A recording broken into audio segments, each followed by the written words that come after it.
अस्सलाम वालेकुम गाइस, उम्मीद है आप लोग सब बिल्कुल खैरियत से होंगे। हमने सिंपैथेटिक नर्वस सिस्टम स्टार्ट किया था। मैंने पिछले 2 लेक्चर्स में आप लोगों को जनरल सा इंट्रोडक्शन दिया था कि सिंपैथेटिक नर्वस सिस्टम क्या काम करता है। फिर सेकंड लेक्चर में मैंने आप लोगों को बताया कि कौन कौन से रिसेप्टर्स होते हैं in the sympathetic nervous system. अब हमारी जो असल चीज़ आती है ना, यानी जो काम की चीज़ है, उसके ऊपर हम लोग आते हैं कि हमारे पास जो ऐसे की उसके हवाले से क्या चीज़ इंपॉर्टेंट है। वो चीज़ें पिछले 2 लेक्चर्स में बताना ज़रूरी थी, बिकॉज अगर आप लोगों को वो समझ नहीं आती है ना, तो आप लोगों को ये लेक्चर भी समझ आना मुश्किल होता। तो अब हम स्टार्ट करने लगे हैं द क्लासिफिकेशन ऑफ सिम्पैथोमिमेटिक्स। तो ये very very very important MCQ है आप लोगों के पेपर में, क्योंकि इसकी ना क्लासिफिकेशन काफ़ी लंबी है, काफ़ी बड़ी है। तो उसमें से ना कोई भी एक पार्ट उठा के ना आप लोगों को पेपर में दे दिया जाता है कि हाँ जी, आप ये वाली क्लासिफिकेशन ना अब आप लिख के दो 5 मार्क्स में या 3 मार्क्स में, या मतलब डिफरेंट तरीक़ों से आप लोगों से पूछे जा सकते हैं। ईजी है बहुत ज़्यादा, मतलब कोई परेशानी की बात नहीं है इसके बारे में, मतलब ज़्यादा डिटेल में या ज़्यादा चीज़ नहीं है इसमें। मतलब ऊपर ऊपर की चीज़ें हैं, लेकिन चीज़ों को मतलब ग्रैब करना बहुत आसान है इसमें। इंशाल्लाह मैं आप लोगों को बाकी इसको मज़ीद भी आसान बना दूंगी आप लोगों को by explaining each and every point of sympathomimetics. Let's start our lecture. Direct, indirect and mixed acting, ये 3 डिफरेंट क्लासिफिकेशन है हमारे पास सिम्पैथोमिमेटिक्स की। Direct, indirect and mixed acting हमारे पास होते हैं, जो जिस तरह हमारे पास हैं, मैंने आप लोगों को पढ़ाए थे पैरासिम्पैथोमिमेटिक्स एंड पैरासिम्पैथोलिटिक्स। सेम इसमें भी यही है, डायरेक्ट होंगे, मिक्स्ड होंगे एंड इनडायरेक्ट होंगे। ये हमारे पास है direct acting sympathomimetics. Direct acting sympathomimetics ये होते हैं, उसमें हमारे पास 2 तरह की क्लासिफिकेशंस हैं। एक होते हैं नॉन सिलेक्टिव और दूसरे होते हैं सिलेक्टिव। जो नॉन सिलेक्टिव है ना हमारे पास, नॉन सिलेक्टिव, उन्होंने हमारे पास alpha, beta and dopamine receptors, तीनों रिसेप्टर्स जो सिंपैथेटिक नर्वस सिस्टम के हैं उन तीनों पे एक्ट करना है। और जो सिलेक्टिव है ना हमारे पास, जो सिलेक्टिव होंगे वो अल्फ़ा के लिए अलग होंगे, बीटा के लिए अलग होंगे एंड डोपामीन के लिए ना अलग होंगे। तो इस वजह से यहाँ पे हम लोग बारी बारी करके देखेंगे कि जी कौन कौन से हैं। अब जो नॉन सिलेक्टिव हैं उनमें नॉरएपिनेफ्रिन, एपिनेफ्रिन, डोपामीन, यानी ये सारे खुद जो हमारे पास मेजर न्यूरोट्रांसमीटर है of the sympathetic nervous system, वही नॉन सिलेक्टिव हमारे पास एगोनिस्ट है। नेक्स्ट हमारे पास आते हैं जो सिलेक्टिव है। सिलेक्टिव की क्लासिफिकेशन हमारे पास 2 तरह की है, अल्फा रिसेप्टर के ऊपर जो एक्ट करते हैं वो, एंड बीटा रिसेप्टर के ऊपर जो एक्ट करते हैं वो। अब जो अल्फा रिसेप्टर्स के लिए है ना हमारे पास, उन अल्फा रिसेप्टर्स के भी आगे 2 क्लासिफिकेशन है।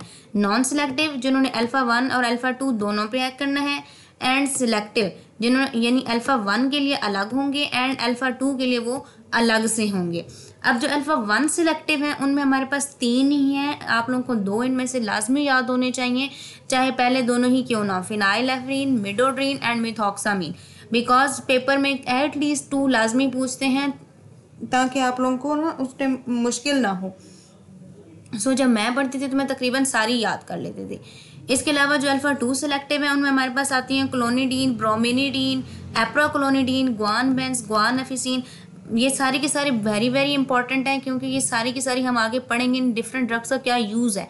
नॉन सिलेक्टिव में ये जो आपको 2 नज़र आ रही हैं, ऑक्सीमेटाजोलिन एंड जाइलोमेटाजोलिन, ये नेज़ल कंजेशन के ट्रीटमेंट में यूज़ होते हैं। एक आप लोगों को ना एक नेज़ल स्प्रे होता है जाइनोसिन, for the treatment of nasal congestion, नाक बंद हो जाए तो उसके लिए इस्तेमाल करते हैं। उसमें जो ड्रग है ना वो जाइलोमेटाजोलिन है। इट इज़ वेरी इफेक्टिव, बहुत अच्छा स्प्रे है, इसको आप लोग ना यूज़ करके देखें अगर आप लोगों का जब नेजल कंजेशन हो, स्पेशली सर्दियों में, तो it is too much effective. उसके बाद यहाँ पे जो मिडोड्रीन है ऑर्थोस्टैटिक हाइपोटेंशन के लिए ड्रग ऑफ चॉइस है। क्लोनिडीन रिबाउंड हाइपरटेंशन में यूज़ किया, इस रिबाउंड हाइपरटेंशन इसकी वजह से होती है। इसके अलावा क्लोनिडीन के डिफरेंट अदर यूज हम पढ़ेंगे। एप्राक्लोनिडीन, ब्रोमिनिडीन ये हम लोग यूज़ करते हैं for the treatment of glaucoma. Guanabenz, guanfacine, alpha methyl dopa, ये प्रेगनेंसी में जो हाइपरटेंशन हो जाती है ना अक्सर फीमेल्स को, हाई बीपी, उसके ट्रीटमेंट में हम लोग इसको इस्तेमाल करते हैं। टिजानिडीन हमारे पास मसल रिलैक्सेंट है, and dexmedetomidine, it is the very important in the general anaesthesia के इंडक्शन में हम इसको इस्तेमाल कर सकते हैं। उसके बाद हम डायरेक्ट एक्टिंग में हमारे पास आते हैं बीटा रिसेप्टर एगोनिस्ट। इसी तरह बीटा रिसेप्टर एगोनिस्ट की भी अल्फा रिसेप्टर की तरह 2 तरह की होंगी, non selective and selective. Non selective एक ही हमारे पास आइसोप्रोटेरिनोल, जिसने बीटा 1 एंड बीटा 2 दोनों के ऊपर ही एक्ट करना है। उसके बाद एंड जो बीटा 1 सिलेक्टिव होंगे, जारी बात है उनमें सिर्फ बीटा 1 के साथ उनकी ज़्यादा अफिनिटी होगी, बाकियों के साथ भी होगी, बिकॉज कोई भी एगोनिस्ट इतना पक्का अब तक डिस्कवर नहीं हुआ जो मुकम्मल तौर पर किसी एक ही एगोनिस्ट के लिए हो। तो डिफरेंट एगोनिस्ट जो होते हैं वो बेशक, जिस तरह बीटा 1 सिलेक्टिव डोबूटामीन एंड प्रेनल्ट्रोल है, बेशक ये बीटा 1 के लिए ज़्यादा सिलेक्टिव है, लेकिन ये जो है ना, इसका ये बीटा 2 के ऊपर भी इफेक्ट देगा, लेकिन ये ज़्यादा सिलेक्टिव हमारे पास बीटा 1 के लिए है। उसके बाद बीटा 2 सिलेक्टिव हमारे पास दो तरह के हैं, it is very important. Beta 2 agonist जितने भी हैं सब के सब यूज़ होते हैं for the treatment of asthma and COPD। ये चीज़ इंपॉर्टेंट है, इनको आप लोगों ने लाजमी याद करना है। दूसरी बात, एस्थमा की जो चैप्टर मैं आप लोगों को पढ़ाऊँगी ना, उसमें भी ये जो है ना ड्रग्स हैं, वहाँ पर भी।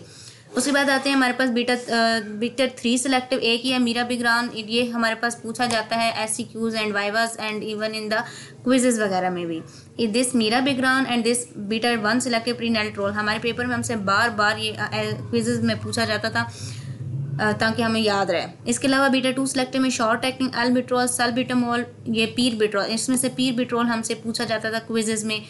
और लॉन्ग एक्टिंग में सेलमेट्रोल, फॉर्मेट्रोल, इंडक्टरॉल, टर्ब्यूटालीन एंड रिटोड्रीन।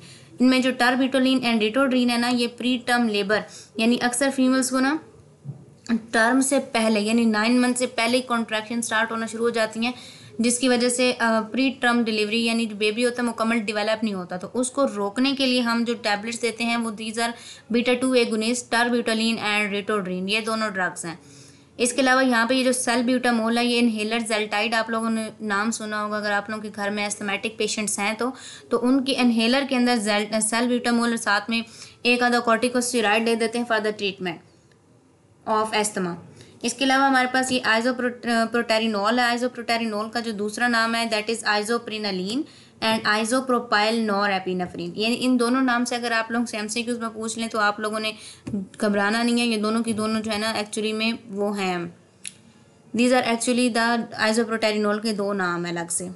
इसके बाद आते हैं डोपामीन। जारी बात है डोपामीन भी हमारे पास सिंपैथोमिमेटिक्स का, सिंपैथेटिक नर्वस सिस्टम का ही रिसेप्टर है। इसके भी दो क्लासिफिकेशंस होंगी, non selective and selective. Non selective means dopamine non यानी इसने D1, D2, D3, D4, D5 सब पे एक्ट करना है। सिलेक्टिव में हमारे पास आते हैं D1 selective and D2 selective. D1 selective में हमारे पास है फिनोल्डोपाम एंड D2 सिलेक्टिव में हमारे पास है ब्रोमोक्रिप्टिन। सही हो गया। तो ये हमारे पास इंपॉर्टेंट चीज़ है। अब हमने पढ़ा था कि जो D1 है उसका एक्शन होता है लाइक D5 एंड D2 का एक्शन होता है लाइक D4। तो मतलब D1 सिलेक्टिव जो है वो D5 के लिए भी सिलेक्टिव है और जो D2 सिलेक्टिव है ना वो D4 के लिए भी सिलेक्टिव है। तो एक इनके बारे में एक चीज़ बता दूं, फिनोल्डोपाम ये यूज़ होता है for the hypertensive emergencies and bromocriptine जो यूज़ होता है फॉर हाइपरप्रोलैक्टोनीमिया। तो ये हम आगे पढ़ेंगे इंशाल्लाह। उसके बाद आता है इनडायरेक्ट एक्टिंग सिंपैथोमिमेटिक्स। इनमें हमारे पास डिफरेंट क्लासिफिकेशंस हैं, बहुत बड़ी क्लासिफिकेशन है ये एक्चुअली में। ये आप लोगों को 5 मार्क्स में या 7 मार्क्स में आप लोगों से पूछ ली जाती है अलग से भी। इनडायरेक्ट एक्टिंग सिंपैथोमिमेटिक्स के बारे में आप लोग बताएं। इनमें हमारे पास डिफरेंट है, जैसे कि हमारे पास एक है जी रिलीजिंग एजेंट्स, यानी जो कि नॉरएपिनेफ्रिन की रिलीज़ को बढ़ाएंगे। उनमें एम्फीटामीन, मेथएम्फीटामीन, मिडोफोनिल, इनमें से 2-3 भी याद होना तो काफ़ी है, बिकॉज ना ये इनके नाम थोड़े लेंथी हैं तो याद थोड़े से मिक्सिंग है, तो इस वजह से ना मैं खुद भी 2 या 3 इनमें से मैंने याद किए थे।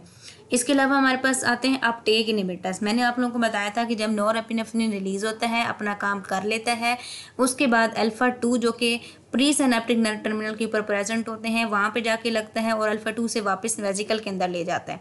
यानी अब नॉरएपिनेफ्रिन काम करने के बाद वापस अपने ही वेजिकल में स्टोर हो जाता है, अपटेक हो जाती है back into the pre synaptic vesicle. तो इसमें हमारे पास होते हैं अपटेक इनहिबिटर्स, यानी ऐसे ड्रग्स हम देंगे जो कि नॉरएपिनेफ्रिन की अपटेक होने ही नहीं देंगे। यानी for example net transporter, norepinephrine transporter, इसके थ्रू नॉरएपिनेफ्रिन वापस जा रही थी तो हमने इस नॉरएपिनेफ्रिन ट्रांसपोर्टर को ही रोक दिया with the help of cocaine, imipramine and desipramine. These are actually the tricyclic anti depressants. उधर भी हम इनको पढ़ेंगे, इमिप्रामीन एंड डेसिमिप्रामीन को। इसके अलावा डोपामीन ट्रांसपोर्टर, उसको रोक देंगे with the help of cocaine. And ये हमारे पास है सेरोटोनिन नॉरएपिनेफ्रिन ट्रांसपोर्टर, ये हमारे पास ब्लॉक होता है बाय सिबुट्रामीन एंड डुलोक्सिडीन। इसके अलावा ये हमारे पास है अपटेक इनहिबिटर्स ऑफ सिंपैथोमिमेटिक्स, ये हम लोग यूज़ करते हैं। इसके अलावा हमारे पास नेक्स्ट आता है ना जो वो हमारे पास है माओ इनहिबिटर्स, यानी monoamine oxidase inhibitors. Monoamine oxidase enzyme है जो कि नॉर एपिनेफ्रिन, एपिनेफ्रिन और इनडायरेक्टली कैटेकोलामीन्स को जो है ना ब्रेक करती है। तो हम उस एंजाइम को ही ब्रेक कर देते हैं ताकि कैटेकोलामीन्स ब्रेक ना हो और उनका जो इफेक्ट है वो लॉन्ग लास्टिंग हो जाए। अब माओ इनहिबिटर्स में हमारे पास दो तरह के होते हैं, non selective and selective. Non selective में हमारे पास है फिनेलिजीन एंड ट्रेनाइल सेप्रोमीन। ये जो हम ट्रेनाइल सेप्रोमीन है ना, ये हमसे बार बार पूछते थे कि भाई व्हाट इज एससीक्यूज में या क्विजेज में कि बताएं कि कौन से वाला जो है माओ इनहिबिटर नॉन सिलेक्टिव है। इसके अलावा हमारे पास जो सिलेक्टिव है, सिलेक्टिव में हमारे पास दो तरह के हैं, MAO A inhibitors and MAO B inhibitors. MAO A inhibitors में हमारे पास आता है moclobemide. This is not that much important, लेकिन ना क्विजेस में पूछ लेते हैं बिकॉज ये एक ही है ना तो ये पूछ लेते हैं। माओ बी में हमारे पास सिलेजिनिन, रिजालिजिलिन, ये इंपॉर्टेंट है because these are anti Parkinson drugs. इसके अलावा कॉम्ट इनहिबिटर्स में हमारे पास आते हैं एंटाकापोन एंड टोल्कापोन। ये कैटिकोल ओ मिथाइल ट्रांसफरेज एंजाइम है, इसने भी कैटिकोलामीन्स को ब्रेक करना है तो हम इस एंजाइम को ही ब्रेक कर देते हैं ताकि कैटिकोलामीन्स का जो इफेक्ट है वो लॉन्ग लास्टिंग और वो ब्रेक ना हो। ये भी हम लोग यूज़ करते हैं for the treatment of parkinsonism. उसके बाद आते हैं हमारे पास mixed acting sympathomimetics. Mixed acting sympathomimetics हमारे पास तीन है, ephedrine, pseudo ephedrine and dopamine. Pseudo ephedrine फैक्सेट डी के नाम से एक टैबलेट आती है 250 मिलीग्राम और 600 मिलीग्राम दोनों में। दोनों की दोनों जो ये जो ट्रीटमेंट ऑफ जो ड्राई फ्लू सा होता है ना, नाक से पानी आता रहना और छींकें और हल्की ड्राई कफ, उसके ट्रीटमेंट के लिए हम लोग दे सकते हैं। लेकिन खुद से कोई भी मेडिसिन ऐसी प्रिस्क्राइब नहीं करनी जब तक कि आप लोग अपने किसी टीचर से पूछ नहीं लेते। यस, मैंने कई बार मेडिसिन प्रिस्क्राइब की हैं लेकिन अपने टीचर से कंसल्ट करने के बाद। उसके बाद डायरेक्ट रिसेप्टर रिएक्शन आता है इनका, मतलब इनके मिक्स्ड का कैसा काम होता है। एक तो ये होता है कि ये डायरेक्टली रिसेप्टर को स्टिमुलेट कर सकते हैं, एक मैकेनिज्म ये है, और दूसरा ये है कि ये कॉज कर सकते हैं release of nor epinephrine from the nerve terminals, यानी कि रिलीजर्स भी हैं और ये डायरेक्ट स्टिमुलेटर ऑफ रिसेप्टर भी हैं। अब आते हैं हमारी जी फार्माकोलॉजिकल इफेक्ट्स की। ये फार्माकोलॉजिकल इनके किस तरह के इफेक्ट्स आते हैं। सबसे पहले हम लोग देख लेते हैं कि इस डिफरेंट रिसेप्टर्स के किस तरह के काम है। ये देखें हमारे पास alpha 1, M1, M3 and M5, ये जो रिसेप्टर्स हैं ना इनको हम कहते हैं A1, M1, बिकॉज M1 का जो हमने पढ़ा था कि M1 का जो इफेक्ट होता है, ये एक्शन होता है, वो लाइक M3, 5 होता है। ये जो रिसेप्टर्स हैं ये GQ कपल्ड हैं और उन्होंने IP3 और डैक कास्केट के थ्रू काम करना है। अल्फ़ा 2, M2 एंड M4 इनको हम A2, M2 कहते हैं, A2 for alpha 2 and M2 for M2, because M4 का जो एक्शन होता है वो M2 के जैसा होता है। ये GI कपल्ड होते हैं और ये साइक्लिक EMP के लेवल को कम कर रहे हैं, यानी decrease in the level of cyclic EMP। ये मैं आगे आप लोगों को दिखाती हूँ। Beta 1, beta 2, beta 3 and D1 ये हमारे पास रिसेप्टर्स हैं। इन सब का एक जैसा काम है, GS के थ्रू काम करते हैं, इंक्रीज करते हैं साइक्लिक EMP को। एंड NM एंड NN ये हमारे पास डीपोलराइजेशन यानी एक्शन पोटेंशियल के थ्रू काम करेंगे और ये सोडियम पोटेशियम पंप के साथ इनका काम होगा। ये diagram this is very very important, इसको गौर से देखना है आप लोगों ने कि इसमें क्या चीज़ है। असल में मैं आप लोगों को समझाती हूँ, पॉइंटर के ऊपर गौर कीजिएगा। सबसे पहले हम लोग अल्फ़ा 1 के बारे में बात करें और अल्फ़ा 1, M1, M3 और M5 इन सब का एक जैसा काम होता है, एक जैसा काम करते हैं, GQ कपल्ड है। ठीक है, फॉर एग्जांपल एक गुनिस्ट आया, मैं इसको कह देती हूँ जी फिनाइलेफ्रीन आ गया है। ठीक है, फिनाइलेफ्रीन आया, वो आके अपने रिसेप्टर अल्फ़ा 1 रिसेप्टर के ऊपर लगा है। ठीक है, रिसेप्टर एक्टिवेट हो गया। चूँकि ये GQ कपल्ड था, साथ में ये ट्रांसमेम्ब्रेन G प्रोटीन पड़ी हुई थी, इसकी 3 सब यूनिट है, अल्फ़ा, बीटा, गैमा। बीटा और गैमा सब यूनिट होती हैं वो डिस्प्लेस हो जाएंगी फ्रॉम अल्फ़ा सब यूनिट। साथ ही में ये जो GDP है ये रिप्लेस हो जाएगी विद GTP। तो ये अल्फ़ा सब यूनिट प्लस GTP ये जाके फोस्फोलाइपेज C को एक्टिवेट कर देगी एंड देन फोस्फोलाइपेज C हमारे पास हमें 2 प्रोडक्ट देगी, phosphatidyl inositol 4,5 bisphosphate and DAG diacyl glycerol. अब इसके आगे 2 तरह के मैकेनिज्म होते हैं, एक डैग पाथवे, एक फोस्फोटिडाइल इनोसिटोल 1,4,5 बिसफॉस्फेट। ठीक है, अब हमारे पास जो डैग वाला है ये डाइसाइल ग्लिसरोल, वो क्या करते हैं, प्रोटीन काइनेज C को एक्टिवेट करता है। ठीक है, वो एक्टिवेटेड प्रोटीन काइनेज C बन जाएगी और वो आगे बॉडी के डिफरेंट फंक्शंस को परफॉर्म करना शुरू कर देगी। दूसरा हमारे पास आता है इनोसिटोल 1,4,5 ट्राइफॉस्फेट। इसने क्या काम करना है, इसने सार्कोप्लाज्मिक रेटिकुलम से जो कैल्शियम स्टोर हुआ पड़ा था उसको रिलीज़ करवा देना है और फ्री कैल्शियम जो है ना वो रिलीज़ हो जाएगा इनटू द ब्लड। अब जो ये फ्री कैल्शियम होगा ये टेकन अप हो जाएगा by different calcium dependent protein kinases, ये वाली जो हमें नज़र आ रही हैं, ठीक है, प्रोटीन काइनेजेस। अब ये प्रोटीन काइनेज एक्टिव हो जाएंगी और ये जाके बॉडी के डिफरेंट फंक्शंस को आगे परफॉर्म करना शुरू हो जाएंगी। कैल्शियम डिपेंडेंट प्रोटीन जो होती हैं उनमें हमारे पास एक कैलमोडुलिन भी है जो कि एक्टिवेट होती है और फिर देन मायोसिन लाइट चेन को फॉस्फोराइलेट करती है through myosin light chain kinase. फिर मायोसिन लाइट चेन जो होती है वो एक्टिव हो जाती है और एक्टिन के साथ मिलकर कॉन्ट्रैक्शन स्टार्ट कर देती है। This is the basis of the action of muscarinic receptors in the in causing peristalsis in GIT etcetera and alpha 1 का ये हमारे पास मैकेनिज्म है for causing vasoconstriction in the blood vessels. अब ये हमारे पास मैकेनिज्म है हमारे पास अल्फा 2 का, ठीक है, अल्फा 2 का एंड M2 एंड M4, जो कि मैंने आप लोगों को पिछले लेक्चर्स में भी बताया है कि ये GI कपल्ड होते हैं M2 एंड M4। इन्होंने डिक्रीज कर देना है लेवल ऑफ साइक्लिक AMP। अब मैं ये ना दो चीज़ें ना आप लोगों को ना साइड बाय साइड दिखाऊंगी ताकि आप लोगों को ना समझ आए कि भाई ना बात हो क्या रही है। अब यहाँ पे ना beta receptors and alpha receptors इन दोनों की ना साथ में ही काम हो रहा है। मैं बात कर रही थी बीटा रिसेप्टर्स की। बीटा रिसेप्टर्स जो होते हैं ना हमारे पास, ये हमारे पास हैं जी, क्या कहते हैं, GS कपल्ड हैं, ठीक है। और beta receptors for example beta receptor का एक गुनिस्ट आया है आइसोप्रोटेरिनोल की ही बात कर लेते हैं। वो अपने रिसेप्टर के ऊपर आके लगा है, उसने अपने रिसेप्टर को कर दिया है जी एक्टिवेट। जब रिसेप्टर एक्टिवेट हो गया तो उसके बाद उसने क्या किया, जाके GS का जो प्रोटीन है उसको एक्टिवेट कर दिया। GS प्रोटीन एक्टिवेट हुई तो उसका बीटा और गैमा सब यूनिट जो है ये हट जाएंगी एंड जो उसकी अल्फा सब यूनिट है वो एक्टिवेट अलग हो जाएगी। इसके अलावा जो GDP है, GDP ये रिप्लेस हो जाएगी बाय GTP से और ये अल्फा सब यूनिट एंड GTP ये जाके एक्टिवेट कर देंगी एडिनालाइल साइक्लेज को, जो ये पॉजिटिव साइन शो कर रहा है। ये एडिनालाइल साइक्लेज को एक्टिवेट कर देंगी तो क्या होगा कि ATP कन्वर्ट हो जाएगा इनटू साइक्लिक AMP, ठीक है। ATP is converted into cyclic AMP which is very important, it is a second messenger और डिफरेंट प्रोटीन्स को एक्टिवेट करता है लाइक इन बाय फॉस्फोराइलेटिंग देम, और डिफरेंट प्रोटीन काइनेजेस को एक्टिवेट करता है ताकि वो डिफरेंट बायोलॉजिकल इफेक्ट प्रोड्यूस करें। इसकी जो R सब यूनिट है ये सेपरेट हो जाती है और इसकी जो C सब यूनिट है कैटालिटिक सब यूनिट ये आगे की तरफ मूव करती है एंड पॉजिटिवली डिफरेंट एंजाइम को फॉस्फोराइलेट करती है बाय यूजिंग ATP, यानी ATP को यूज़ करके ये एंजाइम को फॉस्फोराइलेट करती है और बायोलॉजिकल इफेक्ट फिर बॉडी में प्रोड्यूस होते हैं। इसके बरक्स अगर हम लोग देखें अल्फा 2 रिसेप्टर्स का जो मैकेनिज्म ऑफ एक्शन है इसको हम M2 एंड M4 का भी कह सकते हैं।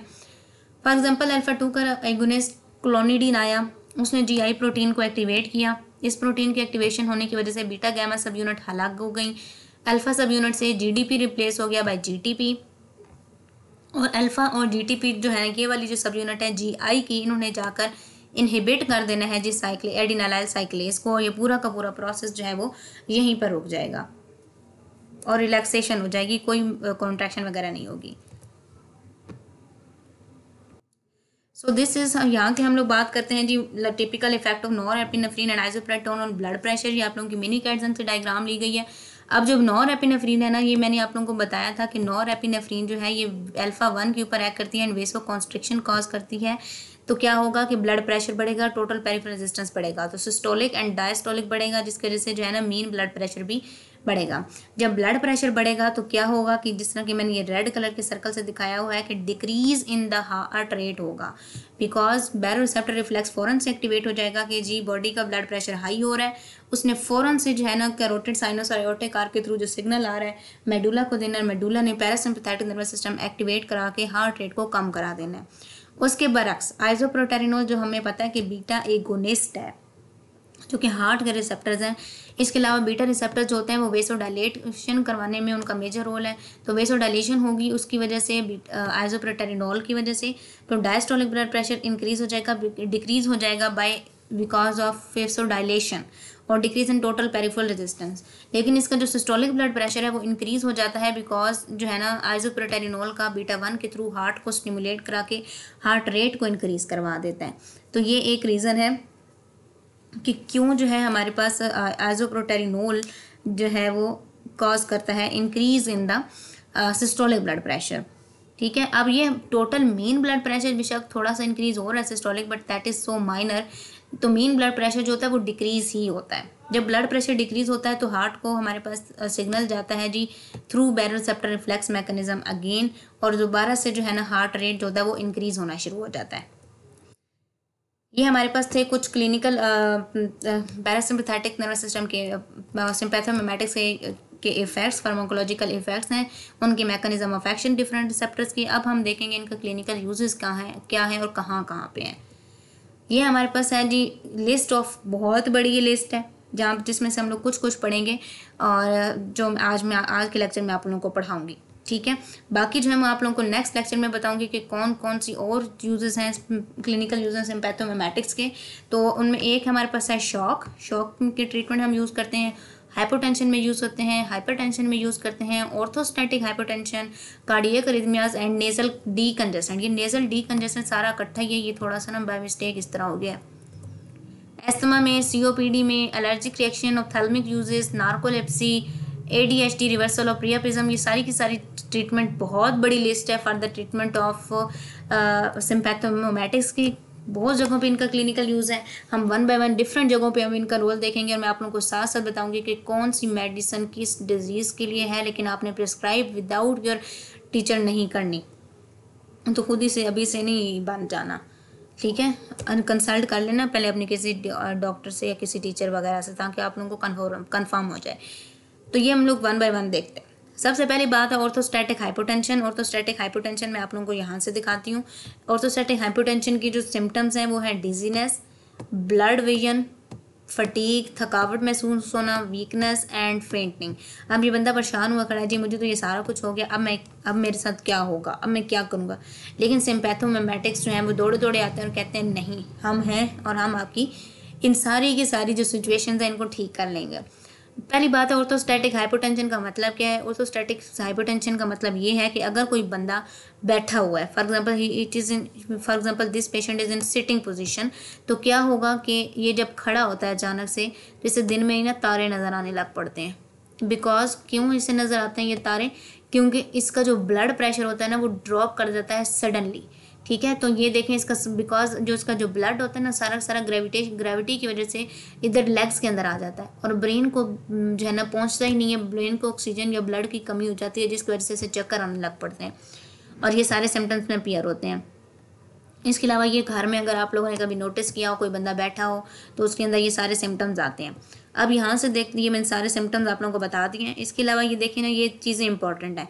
सिस्टोलिक ब्लड प्रेशर अगर 20 मिलीमीटर ऑफ मर्करी तक फॉल कर जाए और diastolic blood pressure 10 millimetre of mercury तक फॉल कर जाए तो हम इसे कहेंगे, लेबल कर देंगे कि yes this is a type of orthostatic hypotension, ठीक है। तो ये मैंने आप लोगों को बता दिया। दिस इज मिडोड्रीन फॉर द और drug of choice for the treatment of orthostatic hypotension. यानी जिस तरह मैंने आप लोगों को कहा ये बंदा परेशान है कि अब क्या होगा मेरे साथ, तो मिडोड्रीन यहाँ पे दौड़ी आती है कि मैं आपको सेव कर लूँगी। It is the drug of choice. ये आप लोगों को MCQs में, क्विज़ में बहुत बहुत पूछते हैं। इवन हमारे क्विज़ में कोई जितनी दफ़ा हमारे टेस्ट होंगे तकरीबन सब हर बारी में पूछा जा गया था कि what is the drug of choice for the और ट्रीटमेंट ऑफ ऑर्थोस्टैटिक हाइपोटेंशन, लेकिन हम लोग अक्सर जो थे ना वो एफिड्रीन करके आ जाते थे। सो आप लोगों ने ये मिस्टेक नहीं करनी, इट इज़ मिडोड्रीन। ये हमारे पास डिफरेंट टाइप ऑफ शॉक्स की टाइप्स होती हैं। हाइपोवोलीमिया यानी हाइपोवोलीमिक शॉक होगा, यानी ब्लड लॉस होने की वजह से या डिहाइड्रेशन की वजह से जो होता है उसे हम कहते हैं हाइपोवोलीमिक शॉक, यानी ब्लड के वॉल्यूम कम होना। कार्डियक फेलियर की वजह से अगर पेशेंट शॉक में चला जाए, लाइक इन मायोकार्डियल इन्फाक्शन या अरिथमियाज में, ऑब्स्ट्रक्शन हो जाए टू कार्डियक आउटपुट, यानी जो है ना पल्मोनरी ट्रंक में या आयोटा में वहाँ पर कोई प्रॉब्लम हो तो, या ब्लॉकेज हो लाइक इन आयोटिक डिसेक्शन या पेरिकार्डियल टेम्पोनेट, हार्ट के बाहर पानी मौजूद हो, हार्ट कंप्रेस्ड हो, तभी पेशेंट शॉक में जा सकता है। इसके अलावा सर्कुलेटरी पेरिफेरल सर्कुलेशन में कोई अगर मसला आ रहा है हमारी बॉडी के, तो वो कई भी वजूहात की वजह से हो सकता है, लाइक एनाफाइलेक्टिक शॉक है, कोई बी स्टिंग की वजह से या किसी ड्रग की वजह से, लाइक पेनिसिलिन की वजह से अक्सर लोगों को एनाफाइलेक्सिस हो जाता है, तो उसकी ट्रीटमेंट वो भी एक शॉक की कंडीशन में, शॉक की टाइप में आता है। सो हाइपोवोलीमिक शॉक में ना हमेशा हमें ट्रीटमेंट करना है वो हमने करना है जी वॉल्यूम रिप्लेसमेंट करनी है, यानी हमेशा हमें वॉल्यूम यानी उसको ब्लड लगाना है, फ्लूइड रिप्लेसमेंट करनी है और इस तरह की चीज़ें हम लोग उसे कहेंगे। इसके अलावा हम वेसो सप्रेसर या वेसो प्रेसर देते हैं, यानी vaso constrictor increase in blood pressure कराने वाले, उनमें हम लोग अल्फा और बीटा दोनों एगोनिस्ट हमें देने पड़ते हैं।